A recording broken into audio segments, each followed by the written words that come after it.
다 같이 묵도하심으로 수요 예배를 함께 드리겠습니다.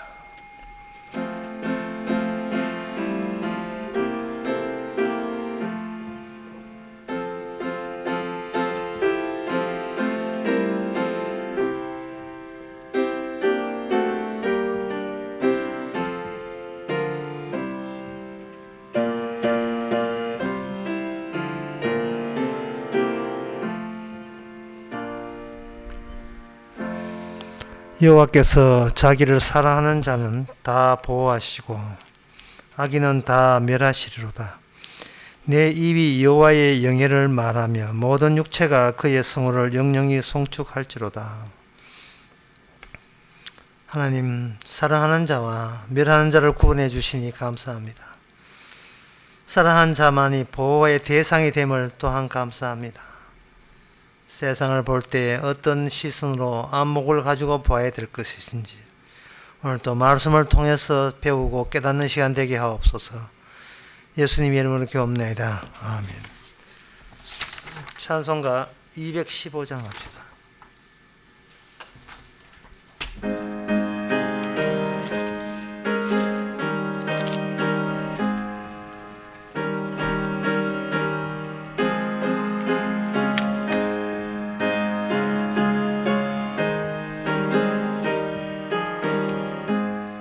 이 죄인을 완전케 하옵시고 내 맘속에 거하심 원합니다. 죄 가운데 빠졌던 몸과 맘을 있는보다 더 이게 하옵소서. 눈보다 더욱 기어지게 곧 씻어서 정결케 하옵소서. 저 보좌에 앉으신 주 예수여, 몸들이는 일까지 도우소서. 내 온몸과 직직도 드리오니 있는보다 더 희게 하옵소서. 눈보다 더욱 기어지게 곧 씻어서 정결케 하옵소서. 그 상하신 발 아래 엎드려서 날 깨끗게 하심을 비옵니다. 날 정결케 하는 피미 싸우니 있는보다 더 이게 하옵소서. 눈보다 더욱 기어지게 곧 씻어서 정결케 하옵소서. 아멘.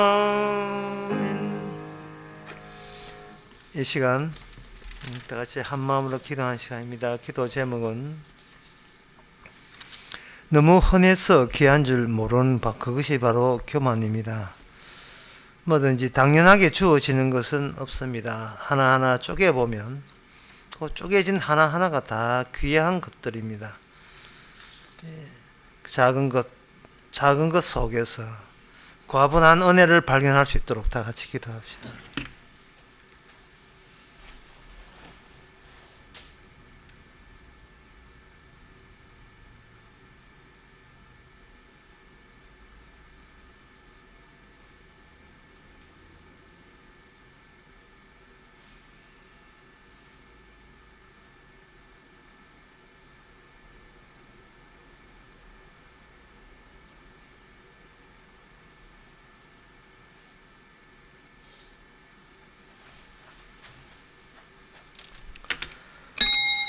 하나님 아버지, 우리가 불평불만할 처지도 입장도 아니라는 것을 깨닫게 하옵소서. 우리 주제에 과분하게 주으신 하나님의 사랑과 선물들이 많은데 우리가 세상을 따라 너무 큰 것을 기대하지는 않습니까? 작은 것 하나 속에 주의 은혜가 아닌 것이 하나도 없고 다 귀한 것인 것을 도리어 새삼스럽게 발견하고 확인하는 우리의 남은 생애가 되게 하옵소서. 예수님의 이름으로 기도옵나이다. 아멘.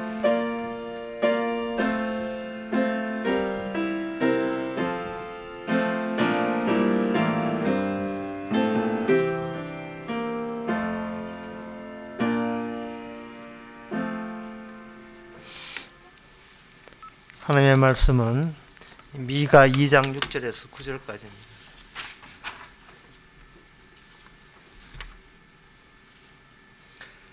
그들이 말하기를 너희는 예언하지 말라.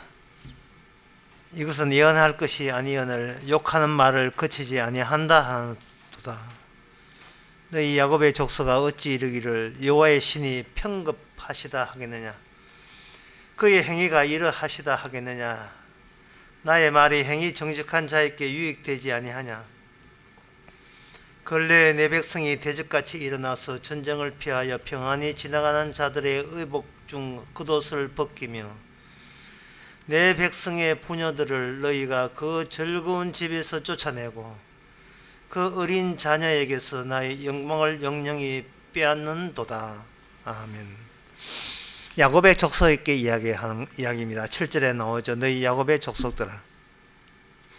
야곱의 족속들의 라는 말을 표현을 하시는 이유가 야곱 안에 하나님의 요소가 함께 들어있기 때문에 그렇습니다. 다른 민족에게는 그런 경우가 없지요. 하나님의 언약과 약속이 실현되어 가는 나라는 없습니다. 이스라엘만, 야곱의 족속에게만 그런 현상이 일어납니다.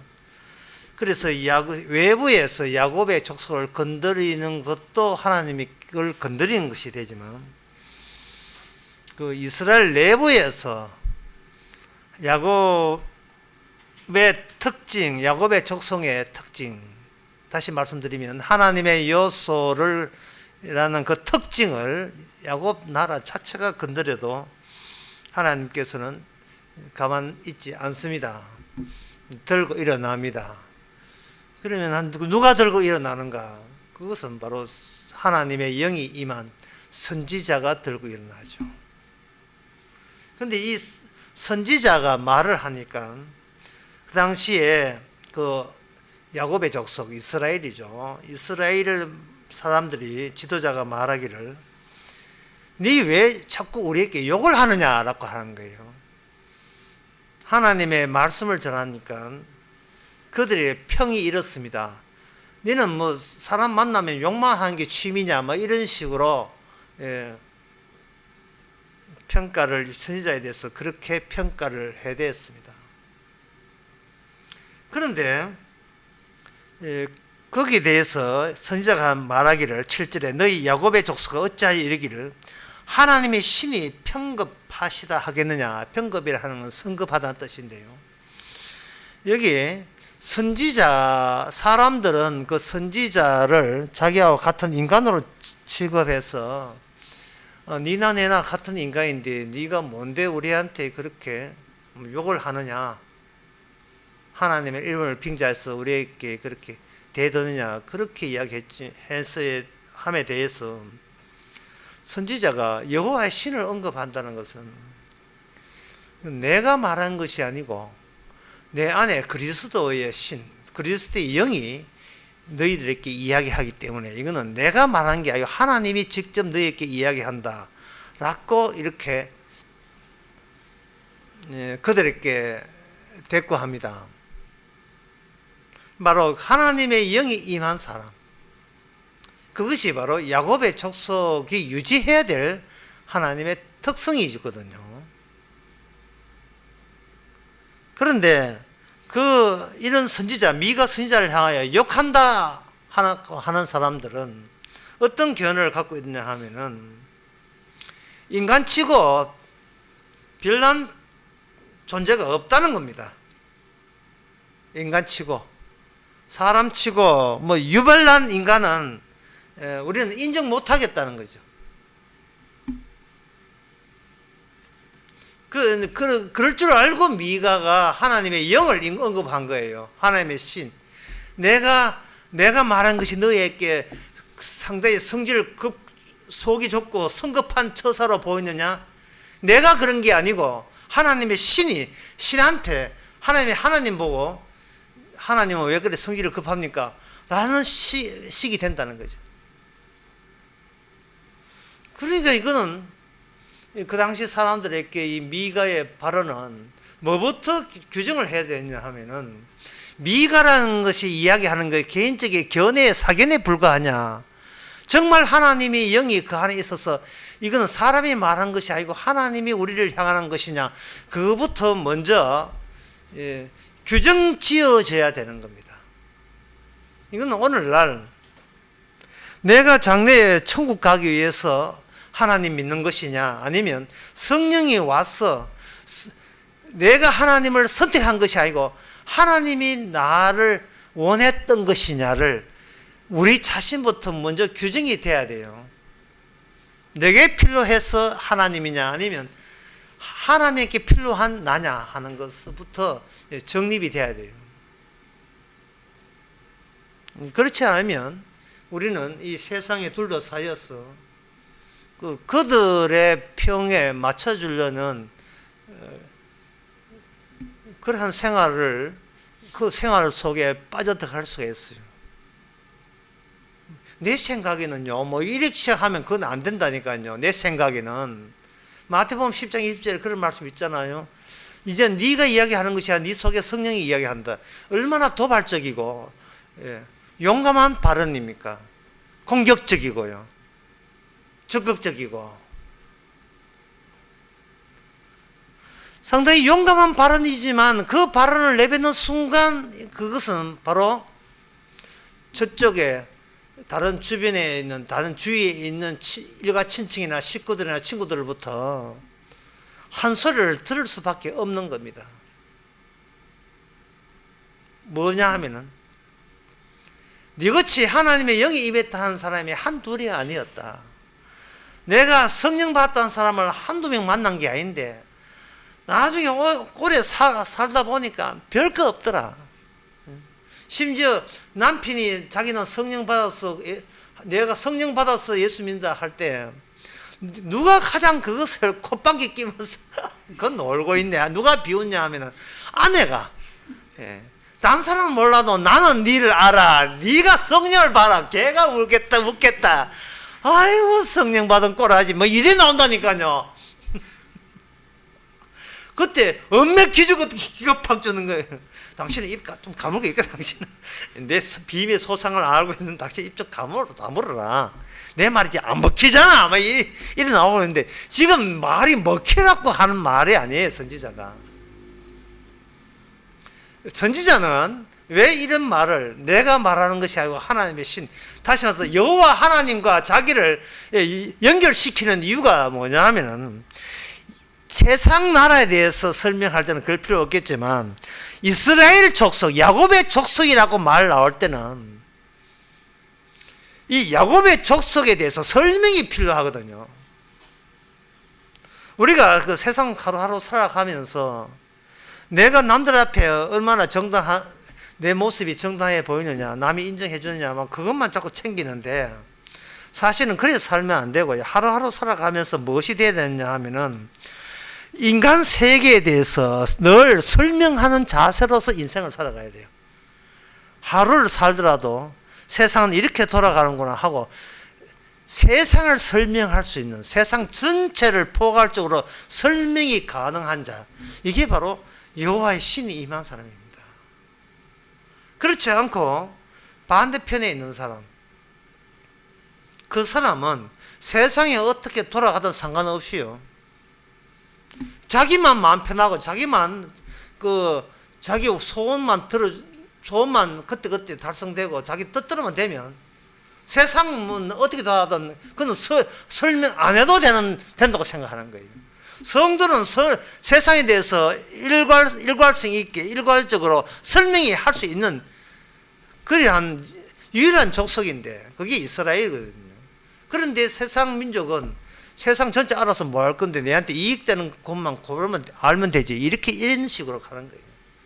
기숙사에 두 사람이 같이 이렇게 있다면, 성도는 세상에 대해서 세상 전체를 한꺼번에 말할 수 있는 그러한 능력과 자질이 내부에서 올라오는 사람 반면에, 저쪽에 같이 그 성령이 없는 사람은 내 수건 서지 말해.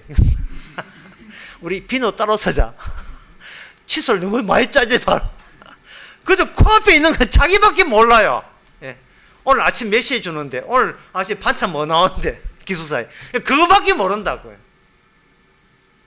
동대역에서 구포까지 무궁화 타게 되면, 그 밀양 근처에서 만나는 큰 건물에 큰 글자로 쓰인 게 있어요. 그게 뭐냐면은, 밀양 깻잎 협동조합입니다. 자, 밀양 깻잎 협동조합이 뭘 연구하고 무슨 목적으로 모인 사람이겠습니까? 떡잎 하려고 하는 게 아니라 깻잎이에요. 깻잎. 예. 우주 탐사하는 데 아닙니다. 석유 개발하는 데 아니에요.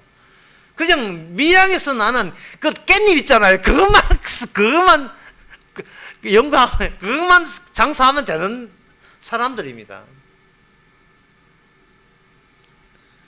그러니까 밀양 깻잎 협동조합 할 때 이것이, 야, 저 사람은 깻잎만 뭐 원종을 생각하겠다 하지만, 그 다른 사람은 마찬가지야. 다른 사람도 자기 직업에 마찬가지로 자기에게 관련되는 그것만 세상의 전부줄 알고 있어요.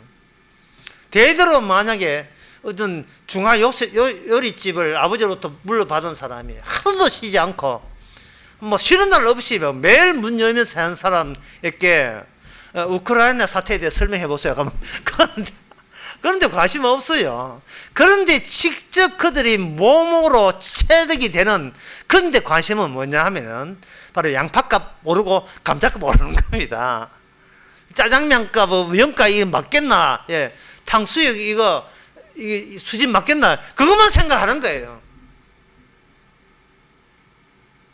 그러니까 오늘 그 6절에서 선지자는 주님의 말씀을 전하는데, 예언을 하는데, 저쪽에서 욕한다는 말은 그 서로가 분노와 분노의 지금 대결 상태예요. 니 왜 내한테 욕하는데? 자, 한번 생각해 봐야 돼요. 야곱의 이방 민족 같으면 네가 뭔데 우리에게 달려들고 우리를 시비 거느냐? 나 자꾸 내 화나게 할래? 라는 말이 이방 민족 같으면 수립이 돼요. 왜냐하면 이방 민족은 뭐 대표적인 것이 애굽 나라죠.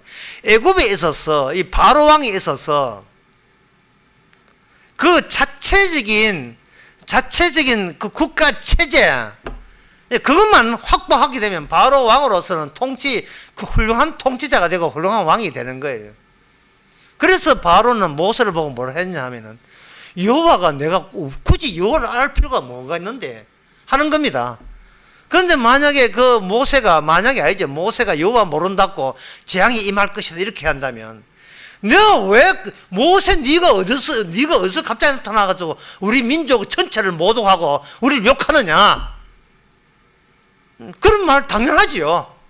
왜 네가 뭔데 우리한테 와가지고 뭐 재앙이 받고 하늘에 우리 히브리 백성 안 내놓으면 너희는 재앙 받는다. 이거는 일방적으로 시비 거는 것이고 화나게 만드는 거예요. 우리가 애굽 백성의 입장, 바로 입장을 한번 생각해 보세요. 내가 할 일은 내 살궁리, 내 할 만 하면 되지. 이거 하늘나라 그까지 골치 아프게, 왜 굳이 그것까지 다 알아야 돼요? 월급 주면 월급 받는 일만 하면 되지. 하늘나라까지 그걸 왜 생각해야 됩니까? 그들의 말이에요.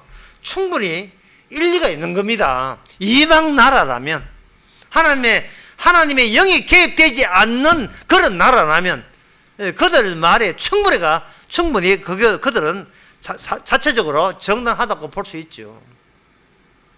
그런데 이 이스라엘이 뭡니까? 야곱의 족속이 할 일이 있잖아요. 야곱의 족속이 할 일은 시비 거는 거예요. 세상 나라한테 시비 거는 겁니다. 그 시비 거는 그 근거가 뭐냐면은, 너희들은 이미 죽은 자들이다. 그런데 왜 자꾸 살았다고 우기느냐? 여기에 대해서 하나님은 분노하신다. 딱 요 내용이에요. 못 드시는 분에 다시 말씀드리면, 너희들은 살아도 그 산 게 아니고 죽은 거야. 그것까지는 괜찮죠. 그 다음에 두 번째, 왜 자꾸 죽은데 살려고 하느냐? 또 살아있는 척 해야 되고 살만한 가치 있다고 우기느냐? 세 번째, 그래서 하나님이 너희를 향하여 분노하고 화를 내고 있다. 요 이야기 아닙니까? 그렇게 세상 사람 들으면 좀 터무니가 없지요. 다시 말씀드리면, 세상 사람들은 자기 일만 생각하면 되지 세상 전체에 대해서 관심 없습니다. 그런데 이스라엘은 하나님이 함께 있고 하나님의 지시를 받기 때문에 이스라엘뿐만 아니고 이방 나라 전체까지 전부 다 아울러서 이야기합니다. 하나님이 함께 있으면 그거는 하나님의 살아있는 나라고 민족이고, 하나님이 빠져있으면, 언약이 빠져있으면 그건 죽은 나라다. 따라서 죽은 나라한테 다가가서 너는 죽었다고 이야기하고 회개하고 항복하면 산 쪽으로 이렇게 귀순이 되지만, 그렇지 않으면 완전히 그거 다 밀어버려라. 그 사명과 그 역할을 이 야곱의 족속이 부여받은 거예요.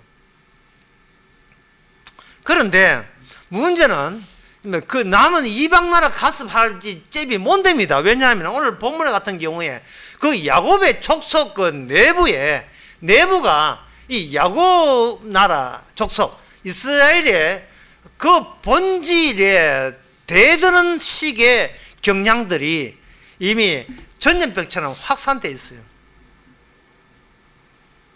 그들에게 율법이 있지만 율법을 그들다 보지도 않고 신경도 안 쓰고 관심도 없지요.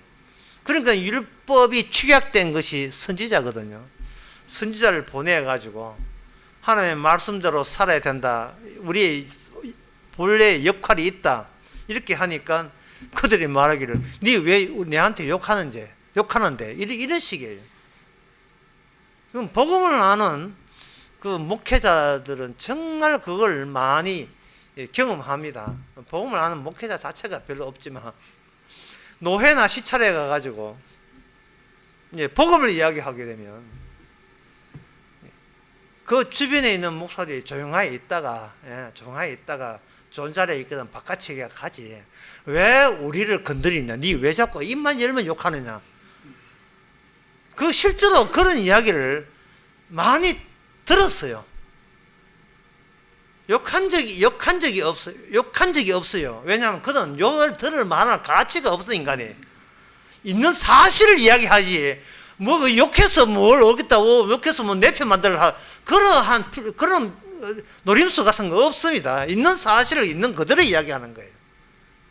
욕하는 게 아니고, 욕한다는 생각하는 자체가 뭐냐면은 자기 가치가 지킬 만한 가치가 있다고 하니까 니 왜 내한테 욕하느냐고 하는데,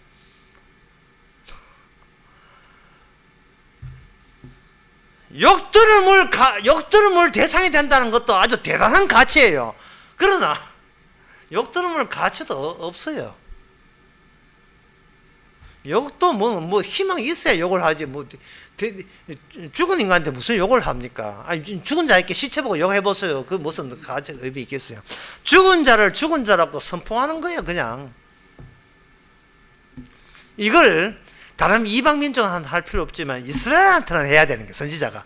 왜냐하면 이스라엘은 여전히 하나님께서 이스라엘을 살려내라고 이 선지자를 특별히 파견했기 때문에 선지자 입장에서는 욕한데 뭘 하든 간에 거기에 대해서 하나님의 영이 너희들 속에 관여하고 있는 이 현실대로 노출시킬 필요가 있는 겁니다.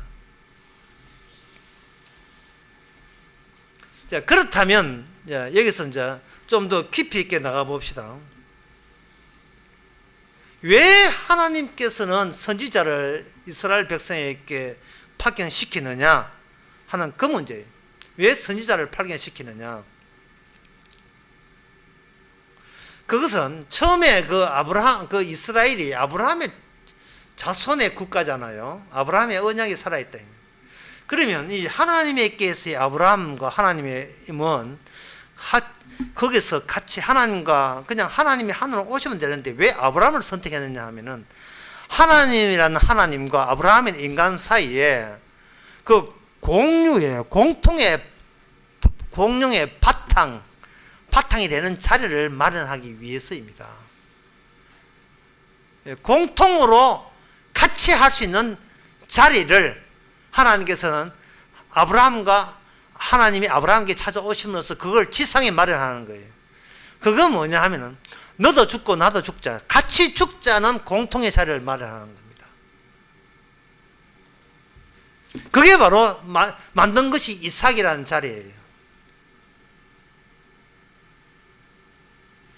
이삭의 자리는 죽음으로써 이삭이 일반인과 다르다는 사실을 보여주는 겁니다.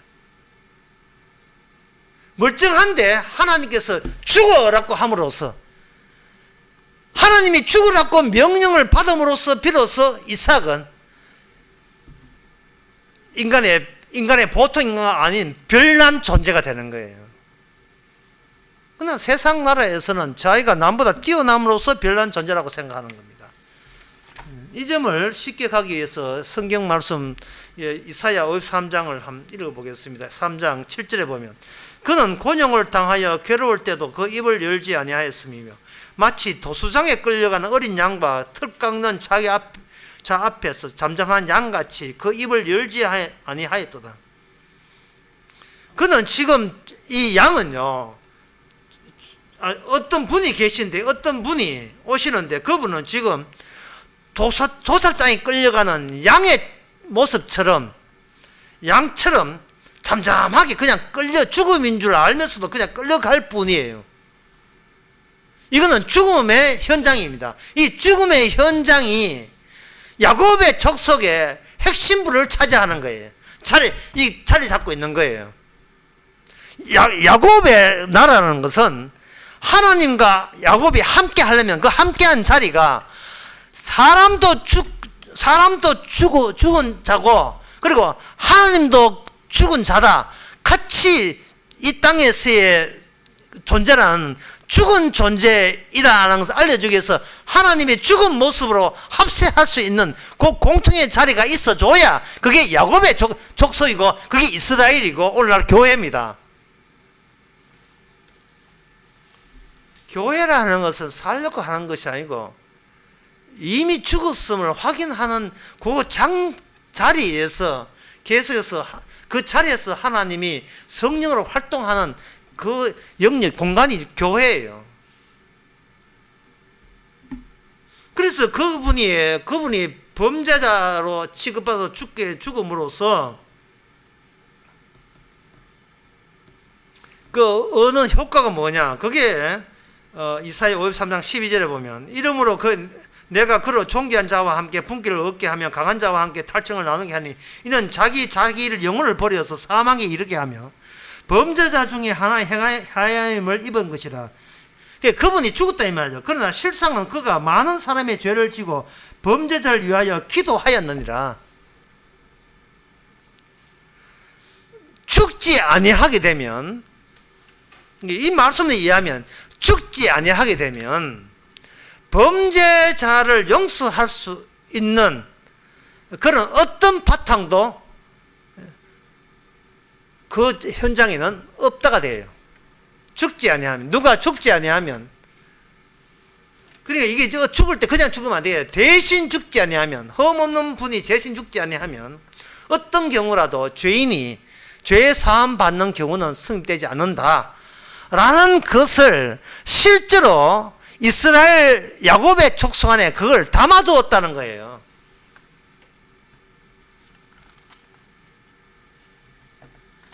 그러면 이것이 이 세상 나라하고는 어떤 차이가 나느냐? 세상 나라는 이렇습니다. 하나님 세상 나라가 이렇다는 것보다 하나 예를 들게 되면 어떤 아주머니가 애 둘 놓고, 하나는 큰 애는 6살, 작은 애는 3살 놓고 키우기 싫다고 바람나가지고 다른 남자 봐가지고 애는 자기 시간쯤 맡기든 자기 맡기고 자기는 다른 남자하고 그만 떠나버렸어요. 애 맡기고. 떠난 지 몇 년 됐나? 54년 됐어요.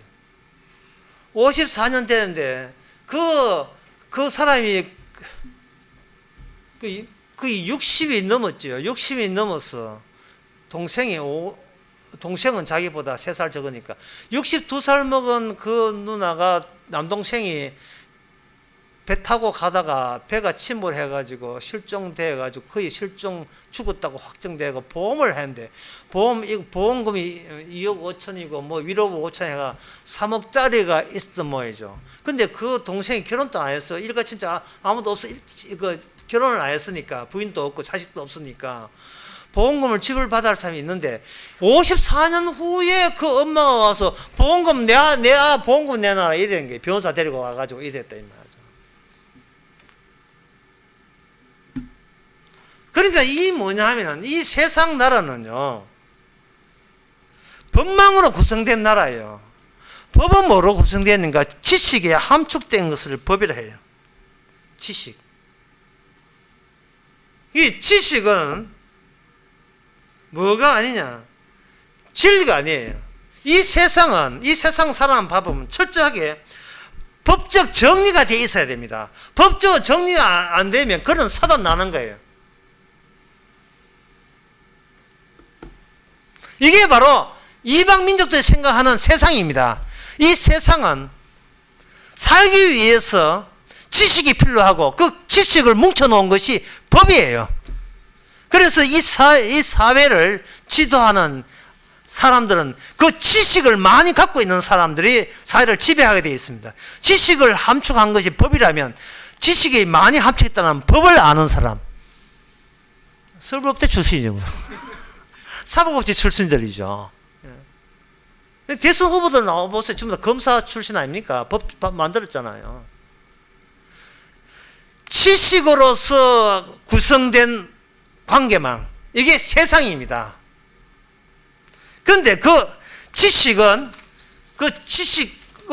이 이방민족적인데, 여기 오늘 미가야 2장 봅시다. 2장 미가에 보게 되면 8절에 근래에 내 백성이 대적같이 일어나서 전쟁을 피하여 평안히 지나가는 자들을 의복 중 겉옷을 벗기며 내 백성들의 부녀들을 너희가 즐거운 집으로 쫓아내고 그 어린 자녀에게 나의 영광을 영영히 빼앗는구나.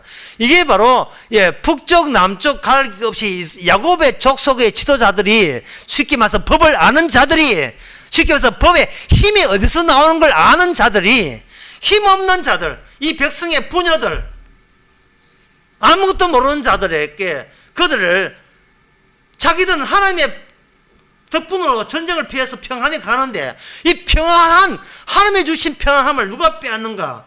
이런 법을 아는 지식을 아는 자들이 그 평안을 빼앗고 겉옷을 벗겨서 그들로 하여금 고통 속에 몰아넣는 거예요.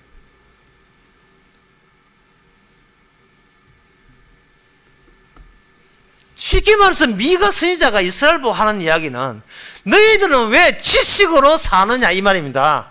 왜 아는 걸로 사느냐 이 말이에요. 그러면 이방민족 같으면 이게 무슨 소리 하는 거야? 사람이 뭘 알아야 밥 먹고 살 게 아닌가 라고 할 거겠죠. 그러나 적어도 선지자를 인정하고 하나님의 성령의 말씀을 전한다는 걸 인정한다면 우리는 힘으로 법으로 사는 민족이 돼서는 안 되고 진리로 살아야 된다. 이게 이방민족은 지식으로 뭉쳐진 나라인 반면에 야곱의 족속 이스라엘은 진리가 핵심 부분에서 살아가야 된다는 거예요. 그 진리가. 그러면 진리가 뭔데? 이렇게 나오죠. 진리는 뭐냐? 지식이 의해서 횡포받음을 당하는 쪽.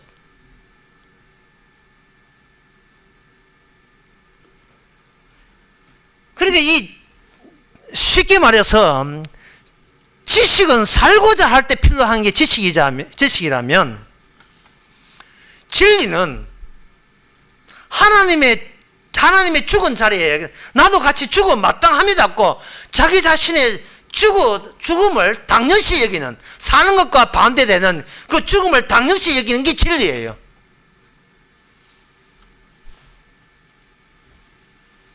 그게 바로 하나님과 이스라엘의 공통의 자리입니다. 이삭은 다시 말씀드린 이삭은요 태어나면서 할 일이 있어요. 그건 뭐냐? 죽어야 되는, 죽는 것이 이삭이 할 일이에요. 죽는 것이. 그 이삭의 자리가, 재물의 자리고, 그 이삭의 자리가, 아브라함 님도 죽고, 나도 같이 죽자. 그럴 때 그 이삭은 옆에 양 때문에 죽은 이삭이 다시 부활되잖아요. 다시 살아나지 않습니까? 죽었다가 살아나는 것. 다시 말해서 영생을 얻는다는 것은 반드시 죽는 자리에, 하나님이 마련한 죽는 자리에 같이 참여한 자만, 그 사람만 생명, 진리, 영생의 삶을 살 수 있는 진정한 야곱의 족속이 되는 겁니다. 그런데 이 이방민족, 특히 지식은 뭐가 결여되어 있는가? 이게 죽음 요소가 결여되어 있어요. 죽음 요소가 결여되어 있고, 사람만 보면 저 힘으로 뺏기만 원하거든요. 그게 왜 그러냐 하면은, 사람이라 하는 것은, 사람이 아무리 많이 가져도 자꾸 결핍을 느끼게 되어 있어요.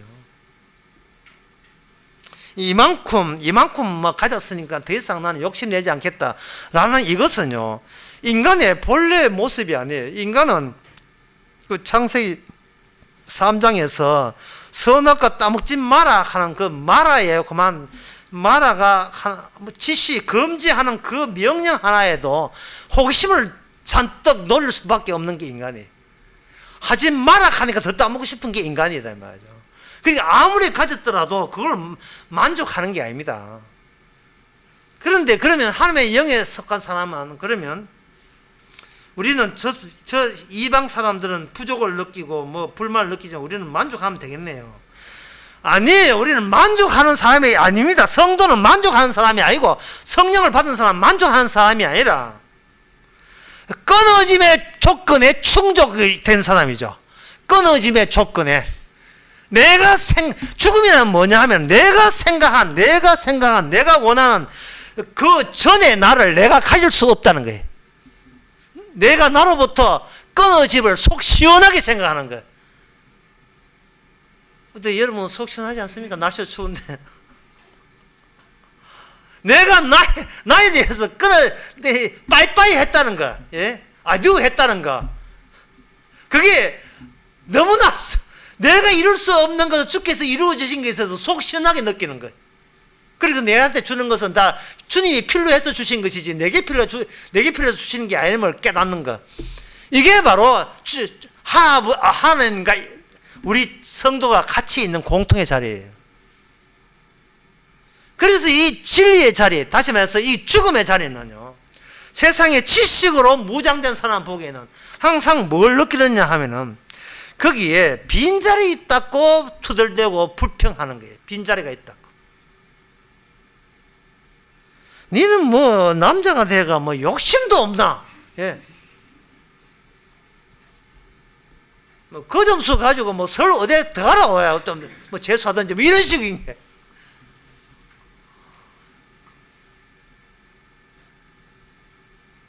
그렇게 지식을 추구하는 사람 입장에서 보게 되면, 이 주의 복음, 십자가 복음으로 십자가 복음으로 기뻐하고 항상 기뻐하고 감사하는 사람을 뭐라고 하냐, 나약하게 보는 거예요.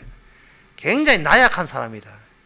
그 나약한 사람을 라고만 그치는 게 아니고, 이걸 미가는 2장 8절과 9절에서 이걸 이스라엘 내부에 잠재적 핍박받는 자의 모습으로 이 요소가 내재되어 있다고 보는 거예요. 다른 민족한테는 약한 자 학대하고 입 싹 닦으면 그만이지만, 이스라엘은 야곱의 족속은 그럴 수가 없어요. 야곱의 족속에게 벌어지는 일은 장차 하나님께서 하실 일을 지식 위주로, 힘 위주로, 엘리트 위주로 살아가는 사람을 위하여 어떤 피해가 발생되는가를 이미 메시아 오시기 전에 미리 약한 자를 통해서, 핍박받는 자를 통해서 보여주시는 겁니다. 그리고 그 마지막 끝은 바로 예수님 자신이, 성령 받은 예수님 자신이 그 당시에 사람들에게 이야기를 할 때, 사람들은 자기에게 돌아오는 게 별로 없다고 생각하고 실익이 없다고 생각하니까 예수님을 죽여버린 겁니다. 그들은 바로 왕과 같이 유대 또는 국가 이방 나라와 같이 하나의 힘으로 구축된 단단한 유대 나라를 늘 생각한 거예요. 그러니까 25년째 요리집 하는 것처럼 그들은 그냥 내 것만 지키면 된다는 생각하는 겁니다. 그게 요한복음 11장에 보게 되면 저 예수를 하나 죽여서 로마가 제공한 이 자유가 우리에게 허락한 요 자유마저 빼앗기지 않도록 하나를 죽여서 우리 많은 유대 민족이 사는 것이 정치적으로 이익이 있다 해서 죽여버리겠다고 나옵니다. 그게 그 당시 대제사장이 그런 결정을 했어요. 그 11장에 보면 나옵니다. 11장 49절에 보면 그 중에 한 사람이 대제사장인 가야바가 저에게 말하되 너희는 아무것도 알지 못한도다. 한 사람이 백성을 위하여 죽어서 온 민족이 망하지 않게 되는 것이 너희에게 유익한 줄을 생각지 아니한도다. 그러니까 예수님이 하시는 이 일은 오늘 미가의 8장 9절에 나오는 8절과 9절에 나오는 그 아무 힘없이 당하기만 하는 그런 모습으로 예수님이 오시는 거예요. 거기에 대해서 미가 선지자는 성령을 통해서 하나님의 신이 통해 가지고 신을 통해서 바로 소위 하나님의 백성이라고 하면서도 너희 안에 하나님의 뜻에 위배되는 이런 일들이 지금 자행되고 있잖아. 그게 너희가 하나의 나약한 그런 그 백성들 부녀들을 건드리는 것이 아니고 하나님을 건드린 것이다 라고 이야기하니까 그 이야기를 들은 유다 그 당시 지도자가 종교적 정치적 지도자가 미가 선지자 한 보고 니 우리 만나면 욕하네 이런 식이에요. 그러니까 하나님의 말씀이 어떻게 들리지느냐 하면은 이 불신자한테는 늘 욕하는 이야기로 들릴 수밖에 없어요. 니는 왜 내가 잘 되는 것을 그렇게 싫어 이런 식이에요. 내가 떵떵거리며 살면서 내 노력으로 이만큼 성과 얻는 게 그렇게 속이 아파 배가 아파 내가 망했으면 좋겠니 그러면 이런 식이에요. 그러나 선지자나 성도한 일은 왜 하나님과 너의 공통의 자리에 대해서 네가 왜 말할 줄 모르냐 말을 왜 못하냐 말이지. 공통의 자리 내가 사는 것은 바로 하나님이 죽고 내가 함께 죽은 바로 이 자리입니다. 그걸 왜 못 내놓냐 이걸 지금 선지자는 촉구하고 있는 겁니다. 그리고 그것으로 이 세상의 모든 세상을 다 설명이 가능해요. 여러분 그 세상의 비밀을 아는 그런 재미 보시면 어떻겠습니까? 세상의 비밀을 아는 재미. 하나님께서는 반대를 도입해서 세상 비밀을 파헤치는 방식을 사용한 겁니다. 반대.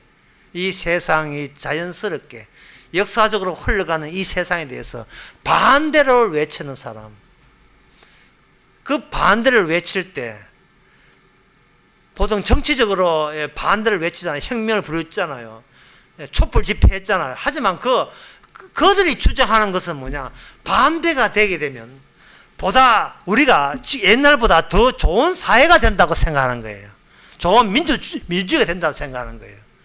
그러나 이것은 성도라 하는 것은 내가 원하는 세계로부터 끊어짐을 이야기하지 않아요. 이거는 지금보다 더 나은 사회, 내가 더 살기 좋은 후손들에게 물려줄 아름다운 대한민국 짝짝짝짝 이 대한민국 이거 해서 우리는 제대로 대통령을 뽑고 제대로 선거해야 된다.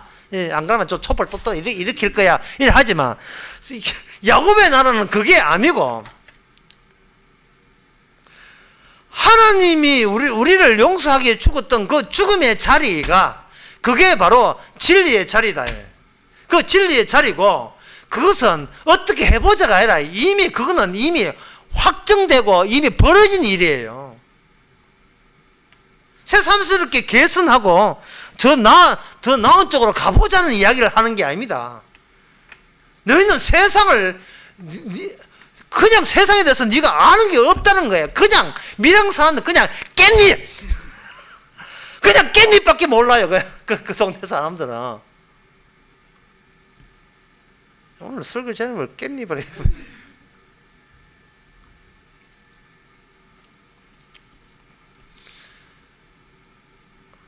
지식으로 세상적으로 볼 때 우리는 성령을 받은 사람은 항상 빈 자리, 공백의 자리를 갖고 있습니다. 그 왜 그러냐? 그 빈 공백의 자리가 중심 자리인데 그거는 내 자리가 아니고 나로 죽은 자로 늘 말씀하시는 주님의 자리가 남들을 보기에는 거의 보이지 않았지만 성도한테는 주님의 자리가 우리의 중심을 차지하고 있는 거예요. 너는 이미 죽었고 이제는 하나님의 그 진리 있잖아요. 십자가라는 진리. 그거 증거하라고 예수님이 어떤 일을 하시는가를 증거하라고 우리께 그 성도 되게 하신 겁니다. 애굽 나라가 그 모세가 여호와를 아느냐 할 때 애굽 나라 그 바로 하나님은 내가 굳이 그 여호와를 알 이유가 없다. 예? 참 가짠듯이 그렇게 했죠. 그런데 유월절 일어났을 때 그 애굽 나라 그 바로 왕 아들 죽었잖아요. 그들은 그냥 하나의 이념인 줄 이게 모세가 전한 것이 그냥 모세의 개인적인 이념, 이데올로기, 사상, 개인적인 종교 이렇게 했지 현실이 아니라고 본 거예요. 왜? 현실은 진리가 현실이 아니고 지식, 힘의 뭉텅이가 현실이기 때문에 그래요. 얼마나 많은 힘을 가졌는가. 그것보다 더 확실한 현실이 없다고 그게 우리를 살린다고 생각하는 거예요. 그러나 진리에 속한 이 이스라엘 야곱의 족성은 어떻게 하면 삽니까는 질문 자체를 더는 할 필요가 없는 사람들이었어요. 왜? 본인이 죽었으니까.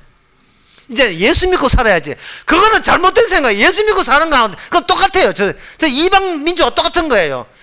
돈으로 사는 거나 예수 믿고 사는 거나 목적은 내가 사는데 목적을 두면 똑같은 그건 불신자들입니다. 사는 게 아니고 주께서 우리에게 외치고 있는 그 진리를 남들이 나약하다 하면 너는 허술하네 어떤 소리를 상관없이 그냥 있는 그대로 사실 그대로를 전하는 거 이게 진리가 갖는 힘이요. 이게 자유 아닙니까? 제가 그 부산가에서 금치문이라고 했는데 그 금치문이 막 그 이야기를 하는 거예요. 그 집에 가정 형편 그런 거 신경 쓰지 말고 가스 건축하겠습니다. 야, 이만큼 썼네요. 그만 하면 되듯이 그 가정에 어린 양의 피 다시 말해서 이 가정이 자기가 죽었음을 아는가, 하나님과 함께 죽었는가, 십자가에 함께 죽었는가 그것만 외치고 전하면 되는 거예요. 마지막으로 마태복음 5장 11절과 12절 읽어보겠습니다. 나를 인하여 너희를 욕하고 핍박하고 거짓으로 너희를 거스려 모든 악한 말을 할 때 너희께 복이 있나니 기뻐하고 즐거워하라. 기뻐하고 즐거워하라는 말을요, 예수 열심히 믿으면 당신은 영생 얻을 수 있기 때문에 당신 영생 얻는 걸 기뻐하고 즐거워하라. 지금 그런 뜻이 아니에요. 내가 일어나는 모든 일은 내 일이 아닌 점에서 기뻐하고 즐거워하라. 나와 없다는 점에서 기뻐하고 즐거워하는 거예요. 그것도 항상. 왜? 내 일이 아니니까. 보너스 탄 거 내 일이 아니잖아요. 주일이잖아요. 하늘에 계신 너희 사이니까 선지자들이 이처럼 베풀라하고 아무 구애받지 않고 선지자는 거칠 것이 없는 그런 사람이 선지자입니다. 왜? 그 사람 안에 하나님의 영이, 성령이 크게 작동하고 장렬하기 때문에 그렇습니다. 기도하겠습니다. 하나님 아버지, 객기를 부릴 일도 아니고 용감하는 말도 아니라 어쩔 수밖에, 그럴 수밖에 없는 명확한 이 현상을 우리가 더 이상 감추거나 참거나 하지 말고 거침없이 외칠 수 있는 저희들 되게 하옵소서. 예수님의 이름으로 기도합나이다. 아멘. 찬송가 395장 합시다.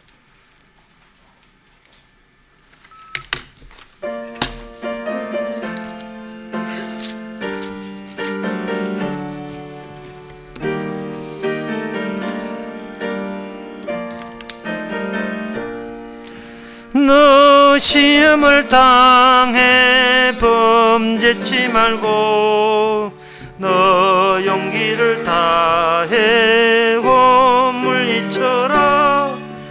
너 시험을 이겨 새 힘을 얻고 주 예수를 믿어 늘 승리하라. 우리 구주의 힘과 그의 위로를 빌라. 주님 내 편에 서서 항상 도우시니 내 친구를 삼가 잘 선택하고 너 은행을 삼가 늘 조심하라. 너 열심을 다해 늘 충성하고 온 정성을 다해 주 봉사하라. 우리 구주의 힘과 그의 위로를 빌라. 주님 내 편에 서서 항상 도우시리. 잘 이기는 자는 상 주시리니 너 낙심치 말고 늘 전진하라. 내 구세주 예수 힘 주시리니 주 예수를 믿어 늘 승리하라. 우리 구주의 힘과 그의 위로를 빌라. 주님 내 편에 서서 항상 도우시리. 기도합시다. 지금은 우리 주 예수 그리스도의 은혜와 하나님의 거짓 사랑과 성령의 충만하심이 주님도 죽고 우리도 죄인으로 죽는 공동의 자리를 사랑하는 모든 성도에게 주 이름으로 축원하나이다.